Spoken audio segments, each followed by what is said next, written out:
신앙이 화석화되지 않도록 하라. 신앙이 화석화되지 않도록 하라 라는 제목으로 말씀 전하겠습니다. 예수님께서 나사로에게 오셨을 때에 나사로는 이미 죽어서 무덤에 있은 지 나흘이나 되었습니다. 17절에 보시면 예수께서 와서 보시니 나사로가 무덤에 있은 지 이미 나흘이라 라고 기록되어 있습니다. 사도 요한이 굳이 나사로가 매장된 지 나흘이나 되었다라는 것을 밝히는 이유는 유대인들이 가지고 있었던 전통적인 민간 신앙과 무관하지 않습니다. 유대인들은 죽은 자의 영혼이 사흘간은 그 시체를 완전히 떠나지 않는다라는 것을 믿고 있었습니다. 그래서 나사로가 죽은 지 나흘이 되었다라는 것은 이제는 영혼이 완전히 떠난 상태여서 회생의 가능성이 전혀 없다. 즉 최종적인 죽음의 사실을 묘사하고 있다는 것이죠. 나사로가 다시 살아났을 때에 거기에 대해서 우연히 나사로가 다시 살았다라는 그런 말을 할 수 없는 그런 상황 가운데 있었다는 것을 알 수가 있습니다.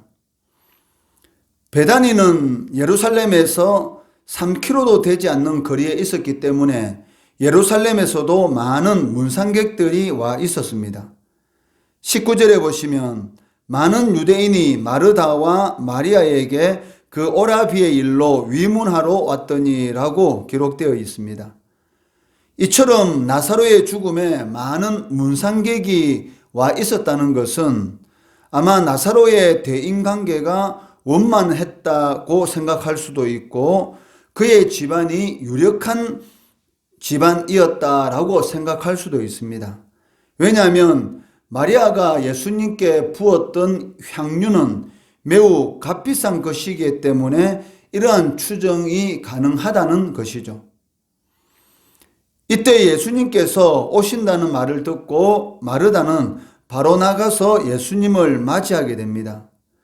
그리고 이어서 마르다는 예수님께서 베다니에 계셨더라면 오라비 나사로가 죽지 않았을 것입니다 라고 말을 하고 있습니다. 이는 마르다가 예수님은 죽어가는 자도 살릴 수 있는 그러한 능력을 소유하신 분이시다라는 것을 믿었다는 것을 의미합니다. 그리고 22절에서는 지금이라도 예수님께서 하나님께 구하는 것은 무엇이든지 다 하나님이 주실 줄 믿습니다 라고 고백하고 있습니다. 그리고 마르다는 마지막 날에 부활도 믿고 있었고 주님께서 그리스도시고 하나님의 아들이시다라는 것도 믿고 있었습니다. 27절에 보시면 이르되 주여 그러하외다. 주는 그리스도시요 세상에 오시는 하나님의 아들이신 줄 내가 믿나이다 라고 고백하고 있습니다. 이러한 사실들을 통해서 마르다는 참으로 훌륭한 믿음을 가지고 있었던 여인이다 라고 할 수가 있습니다. 사실 예수님 당시에 이처럼 훌륭한 신앙 고백을 할 수 있는 사람은 아마 거의 없었을 것입니다. 있다면 예수님의 수제자인 베드로 정도가 이러한 고백을 하였던 것이죠. 그렇지만 이러한 고백을 한 마르다의 신앙에도 한계가 있다라는 것을 우리는 알 수가 있습니다. 그것은 그녀의 믿음이 지식에 치우친 믿음이었다는 것이죠.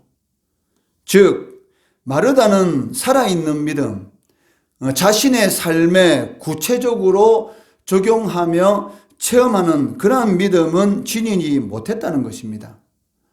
마르다는 예수님이 어떤 분이신지 또 초월적인 능력은 지니고 있다라는 것을 믿었지만 그 예수님의 능력이 장소에 따라서 상황에 따라서 제한되었다라고 생각하고 있었고 시간에 따라서 그리고 인간의 이성과 상식에 따라서 제한하고 있었던 것이죠. 21절에 보시면 주께서 여기 계셨더라면 오라비 나사로가 죽지 않았을 것입니다 라고 고백하고 있는데, 이것은 무엇을 의미하고 있습니까? 예수님의 능력은 장소나 상황에 따라서 많이 그 능력을 나타낼 수가 있다는 것이죠. 예수님은 어디에 있든지 죽은 자도 살릴 수 있는, 그 말씀 하나만으로도 충분히 살릴 수 있는 그러한 능력을 가지고 계신 분입니다. 그런데도 불구하고 예수님께서 여기 계셨다면 나사로가 죽지 않았다라는 이런 그 말을 통해서 예수님의 능력을 이 장소에 따라서 제한하고 있는 것을 보게 되는 것이죠. 그리고 24절 말씀해 보시면 마지막 날 부활 때에 나사로가 다시 살아날 것이다 라는 이러한 말을 통해서 시간에 따라서 예수님의 능력도 제한하는 것을 볼 수가 있습니다. 예수님은 지금 당장이라도 죽은 나사로를 살릴 수가 있습니다. 그런데 마르다는 마지막 날 예수님이 재림하실 때에, 즉 마지막 날 부활 때에 자신의 오라비인 나사로가 다시 살아날 것이다 라고 생각하고 있었고, 39절 말씀해 보시면 죽은 지가 나흘이라며 벌써 냄새가 나나이다 라고 이렇게 말을 하고 있는데, 이것은 자신의 상식이죠. 인간의 이성과 상식에 따라서 예수님의 능력을 제한하고 있다는 것입니다. 죽은 지가 나흘이 되었기 때문에, 즉 우리가 알고 있는 민간 신앙으로는 사흘 동안만 영혼이 그 죽은 사람에게 있고 사흘이 지나면 그 영혼이 떠나서 완전히 죽기 때문에 우연이라도 살아날 수 없다라는 자신의 이성, 그리고 그러한 상식에 따라서 예수님께서 죽은 지 나흘이 되었기 때문에 이제는 살릴 수가 없다라는 그러한 이성과 상식에 얽매여 있는 것을 보게 되는 것이죠. 마르다는 분명 그 당시에 누구보다 예수님을 더 사랑하고 있었고, 지식적으로도 예수님의 신적인 권위 그리고 능력을 인정하고 있었습니다. 그러나 예수님께서 바로 지금 자신의 실제 생활 가운데 신적인 능력을 행사할 수 있다, 그러한 능력으로 역사할 수 있다라는 것을 믿는 그러한 믿음은 가지지 못했다는 것을 알 수가 있습니다. 이것이 바로 마르다가 가진 신앙의 한계였던 것입니다. 이처럼 주님께서는 원하시면 언제 어디선 어떤 상황 가운데서도 역사할 수 있다라는 그러한 믿음을 가지지 못했다면, 이러한 신앙은 어쩌면은 생명력을 결여한, 즉 화석화된 신앙이다라고 할 수가 있다는 것이죠. 신앙이 화석화되었다라는 것은 생명력이 없다라는 그런 의미를 가지고 있습니다. 지식적으로는 예수님에 대해서 많이 알고 있지만 실생활 가운데 하나님께서 역사하신다, 우리의 삶 가운데 직접 하나님께서 능력으로 역사할 수 있다라는 것을 믿지 못하는 것은 바로 생명력이 결여된 신앙은 가지고 있어도 그 신앙이 죽은 신앙, 즉 화석화된 신앙이다라고 할 수가 있다는 것이죠. 이러한 화석화된 신앙을 누가 가지고 있었느냐 하면 바로 가나안 땅에 들어간 이스라엘 백성들이 소유하고 있었다는 것입니다. 하나님은 광야의 하나님이시지 가나안 땅의 하나님은 아니라는 것이죠. 저 실제적인 삶 가운데 우리가 농사를 짓는 데 있어서 필요한 것은 물인데, 그 물을 줄 수 있는 신은 바로 가나안 백성들이, 가나안 족속들이 섬기고 있는 바로 바알신이라는 것입니다. 자신들이 섬기는 여호와 하나님은 예배 가운데 있는 그런 하나님이시고, 실질적인 우리의 삶 가운데 역사하시는 분은 바로 폭풍의 신이요 풍요로움을 주는 바알신이다라는 그러한 생각을 가지고 있었기 때문에 결국은 바알 우상과 아세라 우상을 섬기는 그러한 타락의 길을 걸어가게 되었고 결국 멸망하게 되는 것을 볼 수가 있다는 것이죠. 바로 이러한 신앙이 화석화된 신앙입니다. 나의 실제적인 삶 가운데 하나님이 역사할 수 있다는 것을 믿지 못하는 것, 이것이 바로 생명력이 결여된 신앙이다라고 할 수가 있다는 것이죠. 우리 역시 이러한 신앙을 가질 수가 있다는 것이 문제입니다. 전통적인 신앙에 입각해서 교리적으로, 체계적으로는 그리스도를 너무나 잘 알고 믿고 있지만 실질적인 현실 문제에 부딪히게 되면 전혀 적용하지 못하는 그러한 생명력이 없는 신앙생활을 하는 경우가 너무나 많다는 것이죠.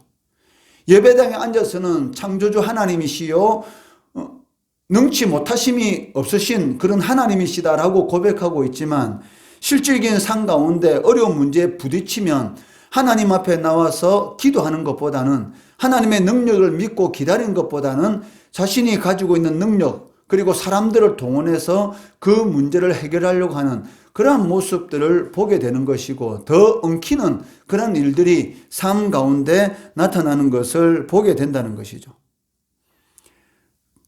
그렇기 때문에 이러한 화석화된 생명력이 없는 그러한 신앙을 깨뜨려야 한다는 것입니다. 어떤 상황에서도, 어떤 환경에서도 주님께서는 우리의 경험과 지식을 초월해서 역사하고 우리의 문제를 해결해 줄 수 있는 그런 전능한 하나님이심을 믿어야 한다는 것이죠. 바랄 수 없는 중에 바랄 수 있는 그런 믿음이 아브라함의 신앙이었고, 없는 것을 있는 것으로 부르시는 하나님이 바로 히브리서에 기록된 믿음의 선진들이 가지고 있었던 그러한 신앙입니다. 우리가 그러한 신앙을 가지고 살아가야 하는 것이지, 지식적으로는 하나님을 많이 알고 있지만 실질적인 삶 가운데서는 전혀 믿음이 없는, 적용하지 못하는 그러한 신앙을 가지면 안 된다는 것입니다. 주님께서는 무엇이라고 하십니까? 이것을 내가 믿느냐라고 우리들에게 요구하고 계십니다. 26절에 보시면 무릇 살아서 나를 믿는 자는 영원히 죽지 아니하려니 이것을 내가 믿느냐. 이 믿음은 예수님께서 행하시는 모든 것들에 대한 절대적인 신뢰를 의미하고 있습니다. 주님께서 하신 모든 말씀은 반드시 이루어진다 라는 그러한 믿음을 주님께서는 요구하고 계신다는 것이죠. 내가 원하는 것을 그리스도께서 들어주실 것이다 라는 믿음이 아니라는 것입니다.